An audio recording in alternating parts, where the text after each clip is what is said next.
Good morning friends, কেমন আছো সবাই? আশা করি যে যেখানে আছো সবাই ভালো আছো। আমিও ভালো আছি। আমি মনিকা বর্ধমান জেলা থেকে তোমাদের সামনে নিয়ে চলে এলাম নিত্যদিনের নতুন আরো একটি ব্লগ।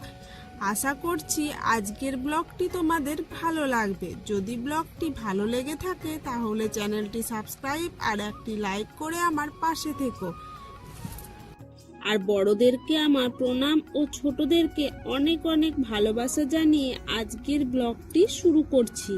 আজকে দেখো সকালে ঘুম থেকে উঠে আমি আগে পুরো ঘরটা ঝাড় দিয়ে নিয়েছি, তারপর দেখো ঘরটা পরিষ্কার করে একদম মুছে নিচ্ছি।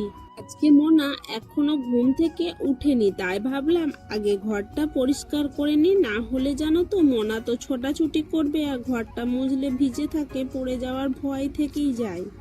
তোমাদেরকে আমি ভিডিওতে দুটো রুম মুছে বের হয়েছি সেটা দেখালাম। একটা দেখো শাশুড়ি মা আর শ্বশুরের রুমটা, আর একটা দেখলে দাদাদের রুমটা। আর কিন্তু আমি যে রুমটায় থাকি সেই রুমটা দেখায়নি, কারণ কি বলতো, না তো ওই রুমে ঘুমাচ্ছে আর তো লাইটটা জ্বালা যাবে না, লাইট জ্বাললি তো ও উঠে যাবে, ওই জন্য আমি আর আমার রুমের ভিডিওটা দিতে পারলাম না। আর সিঁড়িটা মুছে নামিয়ে নিয়েছি। এখন দেখো পুরো ডাইনিংটা ভালো করে মুছে নিলাম, তারপর দেখো সিঁড়ির নিচেটা পরিষ্কার করে নেব। আর কালকে বিকালে জানো তো জল হয়েছিল, কিন্তু আজকে সকাল থেকে ভালোই রোদ দিয়েছে। জানি না এখন কতক্ষণ কি দেবে, তবে এখন তো ভালোই দিয়েছে। আর জানো তো এই সিঁড়ির নিচেটাতে তো সাইকেলগুলো থাকে আর মোটর সাইকেলটাও থাকে, ওই জন্য জানো তো এইখানটা ভালো করে মোছাও যায় না, কিন্তু ওই সামনেটা তারপর মোছাটা দিয়ে ভেতর দিকে ভরে যতটা নেওয়া যায় ততটাই আর কি ভালো করে পরিষ্কার করে নিয়ে নিলাম। আর দেখো ডাইনিংটা চেয়ারগুলো সরিয়ে আমি মুছেছিলাম, কিন্তু চেয়ারগুলো সরিয়ে আর রাখা হয়নি। সেগুলোই দেখো শাশুড়ি মা চেয়ারগুলো সরিয়ে একদিক করে রেখে দিচ্ছে। আর জানো তো রাত্রে খাওয়ার পরে যে বাসনগুলো হয় সেই বাসনগুলো আমি রাত্রেই ধুয়ে রাখি, কিন্তু যদি হাঁড়ি বা কড়াই থাকে তাহলে ধুই না। হাঁড়িটা তো বিশেষ করে ধুই না, বলে রাত্রে হাঁড়ি ধুতে নাই, ওই জন্য রাত্রে হাঁড়িটা ধুইনি। আর সকালে ঘুম থেকে উঠে রান্নাঘরটা যখন পরিষ্কার করেছিলাম হাঁড়িটা বাইরে ভিজিয়ে রেখেছিলাম, তাই ঘরটা পরিষ্কার করে একেবারে বাইরে হাঁড়িটা মেজে নিচ্ছি। হাঁড়িটা কিন্তু প্রতিদিনই মাজি না, 2 দিন 3 দিন ছাড়া ছাড়া প্রায় দিন মেজে দিই।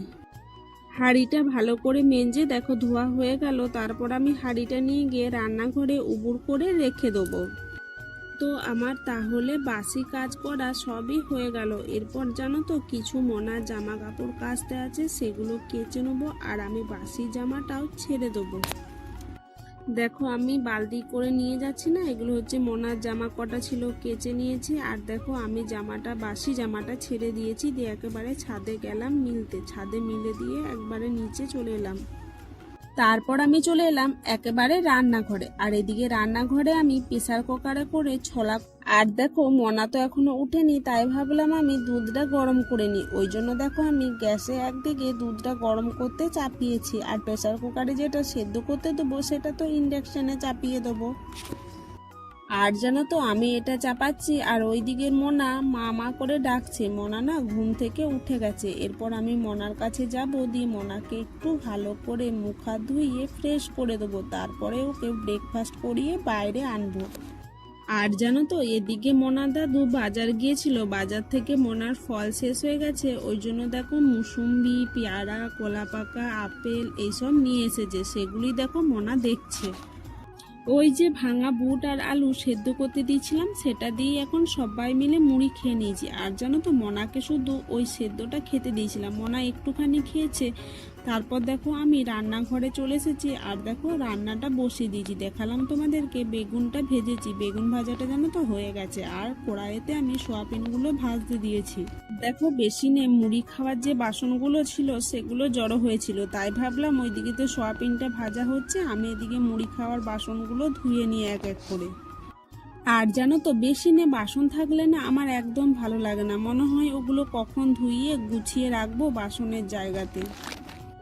দেখো আমার একদিকে বাসনগুলো মেজে ধোয়া হয়ে গেল, আর জানো তো কড়াইয়ে এদিকে সোয়াবিনটাও ভালো মতো ভাজা হয়ে গেছে, তাই সেই সোয়াবিনগুলো আমি একটা থালার মধ্যে নামিয়ে রাখছি।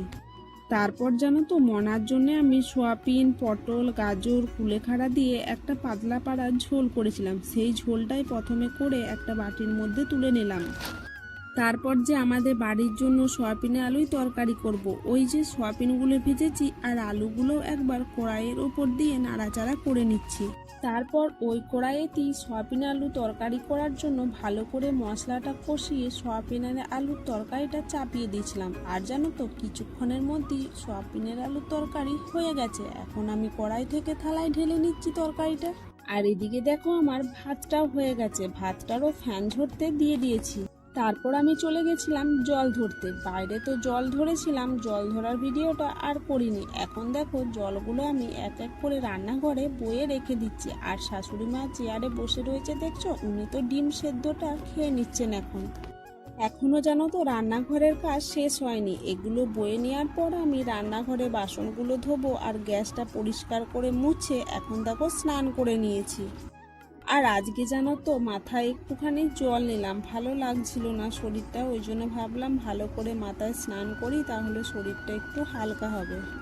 আর মনা জানো তো এখন রাতে না অনেকক্ষণ জেগে থাকছে, মানে অনেক দেরি করে ঘুমাচ্ছে। ও তো দেরি করে ঘুমাচ্ছে, কিন্তু আমাকে তো সেই সকালেই উঠতে হবে, বলো বাড়ির কাজ আছে। ওই জন্য জানো তো ঘুমটাও ঠিকঠাক হচ্ছে না, ওই জন্য মাথাটাও না দপদপ করছে। আর আমি কিন্তু চান করার পরই একবার ছাদে চলে গেছিলাম। সকালে যেগুলো মিলে এসেছিলাম, যেগুলো শুকিয়ে গেছে সেগুলো নিয়ে চলে এসেছি। কারণ কি বলতো, মেঘটার না ভরসা নাই। মনাকে তো এরপর ঘুম পাড়াবো, আমি ঘুম পাড়াবো, আর যদি বৃষ্টি নেমে যায় তাহলে কিন্তু শুকনো জামা কাপড়গুলো আমার সব ভিজে যাবে। তাই আমি শুকনো জামা কাপড়গুলো তুলে নিয়ে চলে এসেছিলাম। আর এখন দেখো বিকালবেলাতে মনাকে একটু বাইরে নিয়ে বেরিয়েছি।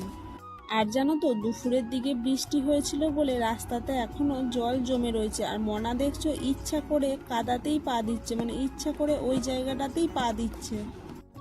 আমি বললে আমাকে বলছে আমাকে একটু পা দিতে দাও না, একটু পা দিতে আমার না খুব ভালো লাগছে। তবে বেশি দূর যায়নি, আমাদের বাড়ি থেকে বেরিয়ে রাস্তাতেই একটুখানি হাঁটছিলাম। কারণ কি বলতো, এখন না কোথায় যাব বলতো, মাঠে গেলেও এখন জল হচ্ছে, তো মাঠেও কাদা হয়ে গেছে, আর মনা তো কাদা ঘাটবেই। তাই রাস্তাতেই মনা আমার হাত ধরে একটুখানি এদিক ওদিকে ঘুরছিল। আর সারাদিন তো ও বাড়িতেই থাকে, বিকালটা না ও বাড়িতে থাকতে চায় না, খালি বলে মা একটুখানি বাইরে চলো, বাইরে গিয়ে ঘুরে আসি। তাই ওর মন ভালো করার জন্য নিয়ে এসেছে।